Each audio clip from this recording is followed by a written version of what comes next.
साल का वनवास मिला था, है ना? और इस युग में 500 साल बाद अगर पूरा हुआ है तो आदरणीय मोदी जी के द्वारा उनका वनवास खत्म हुआ है जी। हाँ जी, आज भव्य मंदिर सिर्फ अयोध्या में ही नहीं, दुबई में भी बना लिया है। ये ताकत आपके वोट की है जी। है जी, आपके वोट की ताकत है ना जी। तो 27 साल का वनवास दिल्ली में भी भाजपा को हो गए। हाँ जी, दिल्ली में भाजपा को 27 साल हो गए और अब की बार दिल्ली में कमल खिल रहा है। भाजपा का भी 27 साल का वनवास पूरा हो रहा है। और सुनिए, आपदा को हटाना है और भाजपा को लाना है।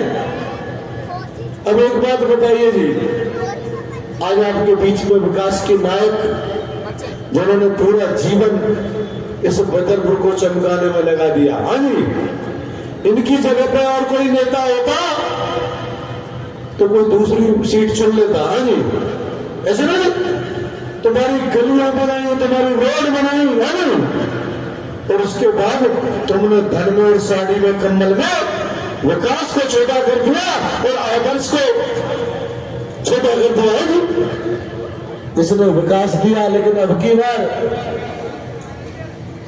ये सोच लीजिए कि अगर आपको बड़ी योजनाएं लेनी है तो डबल इंजन की सरकार बनानी पड़ेगी जी। ऐसा नहीं, जिस नेता हमारे सामने जो नेताजी चुनाव लड़ रहे हैं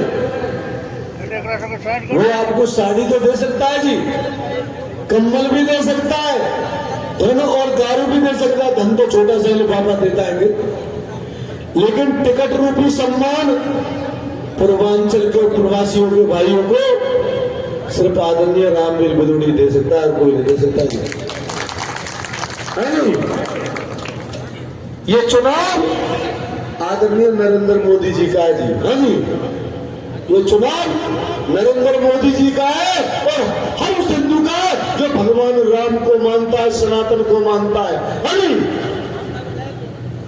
अगर राम को गाली देने वाले इकट्ठे होकर वोट कर सकते हैं, मोदी को हराने वाले इकट्ठे होकर वोट कर सकते हैं, तो अब की बार हिंदुओं को, सनातनियों को, सबको इकट्ठे होकर वोट देना पड़ेगा मेरे भाई।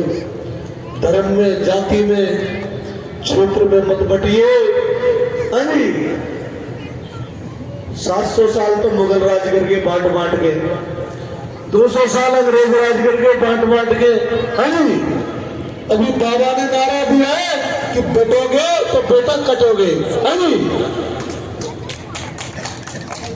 भाई वोट तो हर 5 साल में देते थे, फिर तुम्हारा राम काट में क्यों बैठा था? 10 साल पहले कमल खिलाया तो भगवान राम भाई साहब वनवास काट कर अयोध्या में आ गए। अगर इन कांटों में कमल, अगर इन कांटों में कमल कुछ दिन पहले खिल जाता तो भगवान राम का मंदिर अयोध्या में 50 साल पहले बन जाता। तुम सोच सकते थे क्या अगर 2020 में आपने कमल नहीं खिलाया होता तो आपके बगल में इको पार्क बन रहा होता क्या जी? हाँ जी, साड़ी बांटने वाला, कम्बल बांटने वाला पानी के टैंकरों के पीछे माता बहनों को भगाता, विकास नहीं कराता। हाँ जी, गुंडागिर्दी बढ़ाता।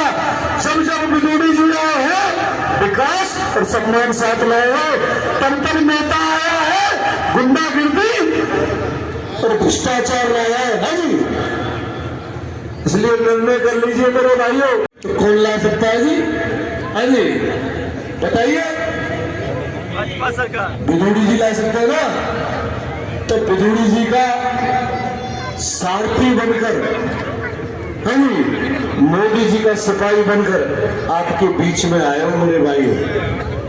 निवेदन है कि 15 दिन के लिए, 15 दिन भी रहे, 9 दिन रहे, 9 दिन के लिए सबको भदौड़ी जी बनना पड़ेगा, मोदी जी का सिपाही बनना पड़ेगा और नरेंद्र शर्मा बनना पड़ेगा, क्योंकि वो धन से भीड़ तो इकट्ठी कर लेता है जी। है जी, तो 5 लाख रुपए तक का मुफ्त इलाज मोदी जी की सरकार उपलब्ध कराती है। विधानसभा में मैंने मुद्दा उठाया केजरीवाल जी ने वायदा किया, बिदुरी साहब हम आयुष्मान भारत योजना को लागू करने की अनुमति दे देंगे, नहीं दी। अब आपको मालूम है जिनकी उम्र 70 साल से ज्यादा है, चाहे वो अमीर है चाहे गरीब है, यदि वे बीमार हो जाएंगे 5 लाख रुपया इलाज के लिए मोदी जी की सरकार देगी, 5 लाख रुपया दिल्ली की भाजपा सरकार देगी, 10 लाख रुपए तक का मुफ्त इलाज प्राइवेट हॉस्पिटल में, नर्सिंग होम में मोदी जी हमारे वरिष्ठ नागरिकों को उपलब्ध करा रहे हैं। बोलो नरेंद्र मोदी। अच्छा काम है या नहीं है? किसने रोका इसको? केजरीवाल ने। अरे केजरीवाल, इन बुजुर्गों का क्यों आपने, इनकी क्यों आप बददुआएं दिया? ये आप इनकी बददुआएं जो है ना आपको राजनीति से मिटा देगी। आपने पाप किया है दिल्ली की धरती पर। आपका रामवीर सिंह बिधूड़ी से झगड़ा हो सकता था, मोदी जी से झगड़ा हो सकता था, लेकिन बुजुर्गों ने क्या कसूर किया था? यदि मोदी जी की सरकार इनको कुछ इलाज के लिए धनराशि देना चाहती थी तो आपने उसको क्यों रोका? और रोका ही नहीं बल्कि मीडिया के सामने कहा कि मैं आयुष्मान भारत योजना को लागू नहीं होने दूंगा। और आप आज इस बात की कसम उठाओ भगवान राम की कि अरविंद केजरीवाल हम दिल्ली में तुझे कभी तेरी पार्टी की सरकार नहीं बनने देंगे। ये कसम आज उठाइए। 10 लाख रुपए के इलाज की व्यवस्था पंडित निरंजन शर्मा करेंगे, सिल्वर लाइन ये डलवाएंगे। अभी बहुत सारी और भी चर्चाएं लोगों ने की है।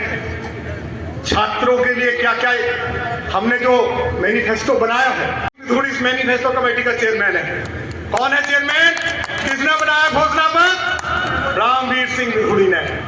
और उस पर मंजूरी किसकी है? देश के यशस्वी प्रधानमंत्री आदरणीय मोदी जी की। आज पार्टी का कार्यकर्ता हो, दिल्ली का किसी भी जाति धर्म का लोग हो, तो आज गली गली में चर्चा हो रही है, वाह मोदी जी आपने कमाल का घोषणा पत्र दिया है। और जिस घोषणा पत्र को लेकर आज हमारे पार्टी के कार्यकर्ता क्षेत्र के अलग अलग जातियों धर्मों के लोग निकले हैं, जब वो किसी